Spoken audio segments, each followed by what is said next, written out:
Do we remember rotten.com? That's the website. Yeah. This is a little before your time, Caleb. When I was in high school, and we had our IMAX, multicolored, rainbow colored IMAX in the schools and everything. We would get on the internet when the teacher wasn't looking, and I'd get around the security shit, and we'd go to rotten.com or we'd go to whitehouse.com. Whitehouse.com, porn site. Rotten.com was like a gore site.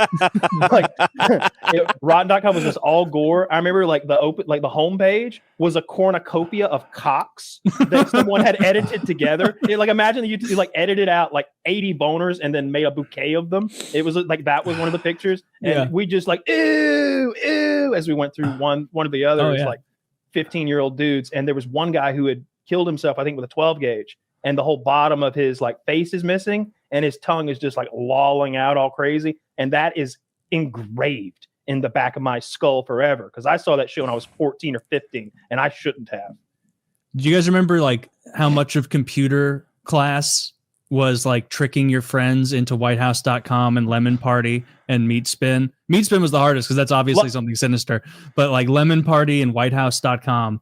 Man, I didn't like to trick people. I just like to open the home pages to the porn and then hide it behind something and then walk away and leave it like a little porn bomb. So like the teacher wouldn't be there, and the IMAX is like communal. It's in the middle. It's not necessarily the teachers, but it's what she uses to grade papers as well. But I'd go over there and I go to like lovetop.com, and it's just girls sweating themselves, but they don't wanna.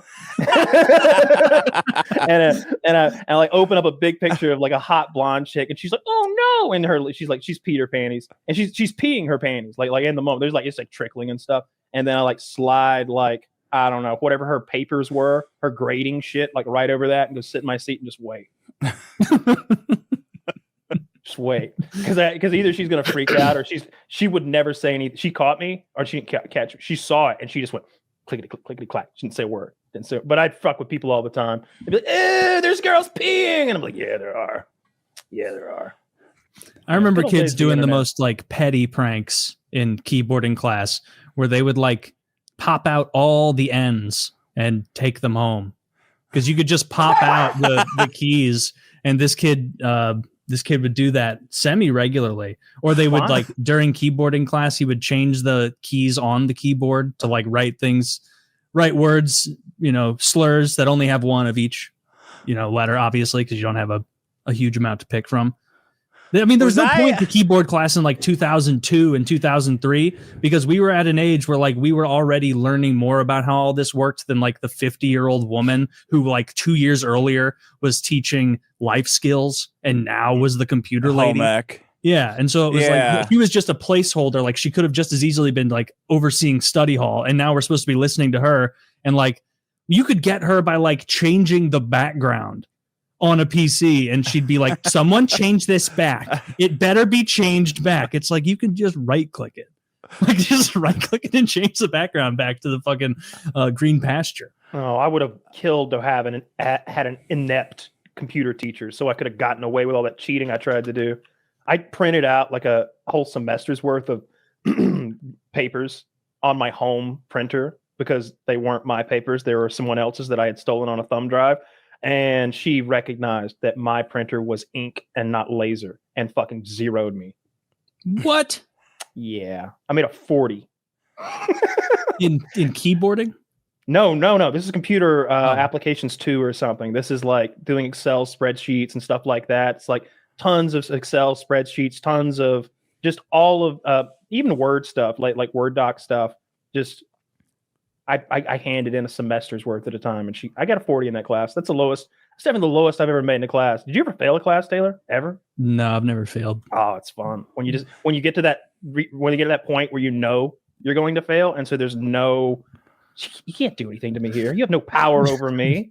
Like I'm gonna make a 40. Like, what are you gonna do? Dude, I was jealous of the kids who obviously had horrible home lives and like didn't care they were failing. Like I remember them being like, "Yeah, I wish I was failing." Yeah, I'd like see them and they'd be like, "Dude, I'm gonna flunk algebra," and I'd be like, "Damn." I wish I could take the city bus home, man. I'd be consumed. I gotta go to fear. stupid piano practice. That guy's getting real world experience. What would have happened if you'd failed algebra 1? I mean, nothing that serious. My dad would have like giving me a talk where he's like, "Are you stupid? Like, really? Yeah, you can do this. You're being lazy. We both know it. You're being lazy." And it would have been the extent of it. Like, he would have like maybe threatened like, "You can't be on the hockey team this year." But that lost all of its threat when that was like when he took more pride in me playing hockey than anything else, and so he would never do that to himself. You know what? You're playing hockey all year long now, Taylor. Yeah, We're gonna lock you in the hockey ring if you don't like school. So yeah, it would have been a lot more goals. He'd be like, "You're gonna have to save a lot more goals if you want to have those kind of grades, Taylor, and get by." All right. We both know you're not going to the NHL. Do your math homework.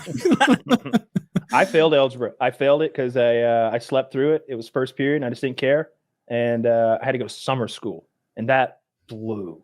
That blew so much, having to get dropped off at a high school that wasn't even my high school. I had to go to a neighboring county's high school. It was like a 25-minute drive each way. And I didn't have a car because I'm 15 and just getting dropped off by my mom at summer school every day with the rest of the degenerates who were in summer school. It was awful. Did you do little mental exercises while you were in there? Like, I'm not like these people. I wasn't like them. Like, they were criminals in there. Like, it was almost like jail again. There was an Indian Are guy. they felons now if we call them up? And Dude, it was crazy in there. There was the most ballsy Indian guy I'd ever seen in my life. He was calling the black guys the N-word to their face on the daily.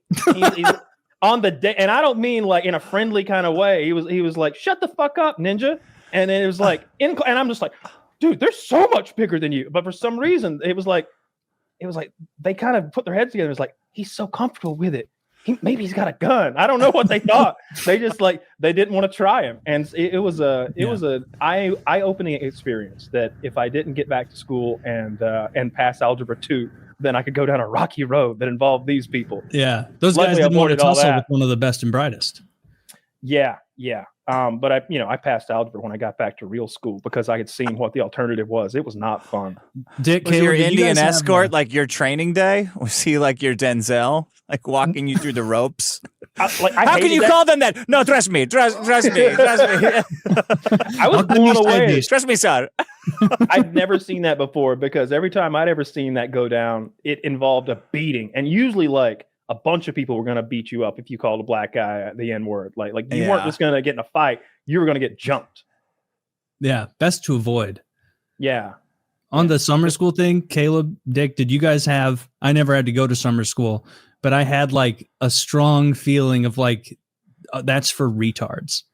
Like that's for the morons. Like, I definitely thought less of people who went to summer school for sure. You knew lots of them? I was homeschooled though. So, you were homeschooled? I didn't have any kind of, I fucking finished school in like 90 days. What? I was in God mode, dude. Your entire education was homeschooled, like K through 12? First grade was regular school. Everything else was all homeschooled. Damn. I was homeschooled for 2 years, like 7th and 8th grade, I think, or maybe 6th and 7th. I was homeschooled. I just get in too much trouble, and I had like an issue with a kid. We were getting fights like on the weekly, and it was every week we get in a fight, so it just wasn't working. One of us had to go. You missed all the best like molesty teachers if you stayed home for 7th and 8th grade. Like that's when you're first noticing the ones that like loom over the curls and rub their dicks on their desks. Yeah, like it was weird. Dude, I remember that teacher giving girls back rubs in 7th grade in the math class and having the wherewithal at like 12 or 13, however old you are, to be like, this isn't appropriate. Whoa. Like, my ninth grade, okay. My 9th grade biology teacher said that shower heads had 3 settings: low, medium, and who needs a man. And I knew what he meant. And I'm looking around like, anybody else know what the fuck this guy just said? Nobody. He's like, and like right after that, he's like, Christina, come pass these papers out for me. And I'm, this sick fuck. Yeah, there was always some of that. But when I left for homeschool, it was definitely like where most people were prepubescent, like early 6th grade. And then when I got back, everybody had titties. Like it was an eye opener. Like I left and everybody was like little girls, and I got back and everybody turned into grown-ups. So it was that's puberty. Yeah, everybody gets like 8 inches taller over that one summer. Voices change and you sound awkward. Yeah. I remember my friend group that I have to this day that I went to high school, there's all of us are on the same page of like, dude, that one PE coach we had was a fucking creep. He got fired multiple times for being creepy. He watched you shower, right? He would like spend way too much time around us naked in the shower. Like, naked?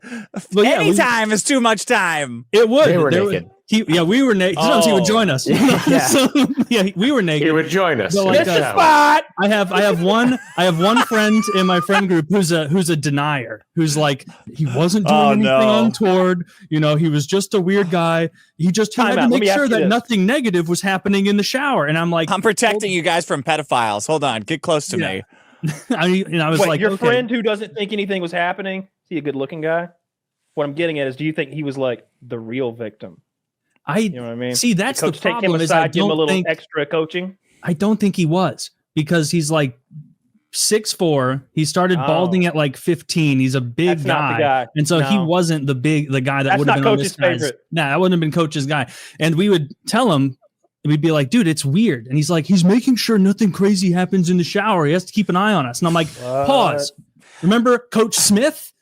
Remember how Coach Smith handled that? He would stay in his office, and if he had to come out, which was like 10 minutes before the next class, you couldn't pay that dude to look up from the tile. He was like, boys, next class, 10 minutes, hurry it up. And then he was back in his office like any normal person would handle that. The other guy there was a channel where you could look down the corridor to the shower, and then you'd take a right into the shower. It was like one of those low beach chairs, not a normal beach chair, but one really low down. So your eyes are right at dick level. He would lean up against the wall and look down the hallway as you were. I remember him like looking at me drying off and being like, the fuck is this guy's problem? And he would stay in the main area where it's all a bunch of like 8th graders, you know, showering and joking around and getting ready for the next class.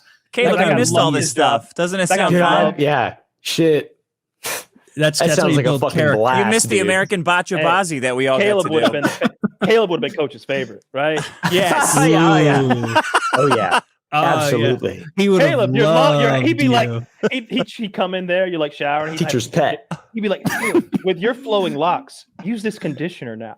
He's like, actually, here, let me help. Like it would be a whole thing. Oh yeah, you would have made it into his diary that would later be evidence. Shit.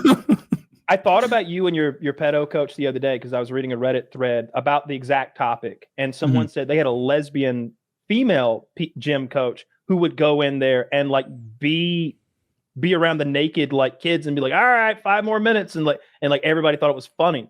And I was like, I don't think I would have thought that was funny. Like, we didn't shower at all. You're always shocked by this, but it wasn't an option. Like, we would do. I had my schedule so that my weightlifting classes and stuff were at the end of the day, so I wouldn't be stinky. But it wasn't at the very end. I think it was like 6th period I would lift weights, and then I had 7th period economics, all sweaty. I can remember being like, you know, when you've been sweaty and the AC hits you, and you like, I can remember being in economics all shivery from weightlifting. But there was no option to shower. My gym classes were at the beginning of the day, and it was like, it would have been social suicide to go throughout every day smelling of BO. And so it was understood that, you know, you're going to shower. You have to.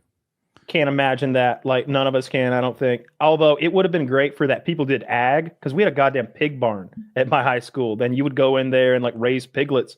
And I don't know if you've ever been a pig barn before, but it smells like pig shit. And pig shit is one of those stinks that attaches itself to you. And then you carry it with you until you bathe and wash. And like, there'd be kids that smell like pig shit all day. It's like, I may have failed that class too. That was horticulture.